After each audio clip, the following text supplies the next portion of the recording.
ഇന്ത്യക്കാർ എവിടെ ചെന്നാലും അവരുടെ തനി സ്വഭാവം കാണിക്കും.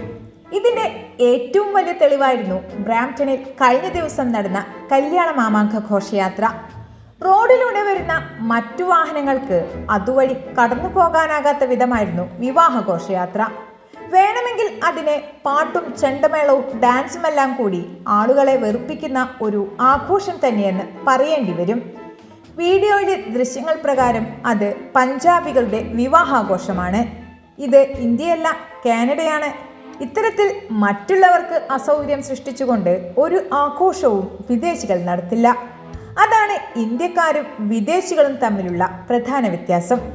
വെറുതെയല്ല ചില കനേഡിയൻസിന് ഇന്ത്യക്കാരോടുള്ള സമീപനത്തിൽ മാറ്റം വന്നിരിക്കുന്നത്.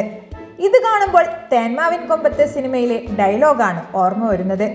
കാനഡയിൽ അല്ലറ ചില്ലറ പണിയൊക്കെ ചെയ്ത് കഴിഞ്ഞു വരുന്ന ഇന്ത്യക്കാരുടെ പേരുകൂടി ഇത്തരക്കാർ നശിപ്പിക്കും.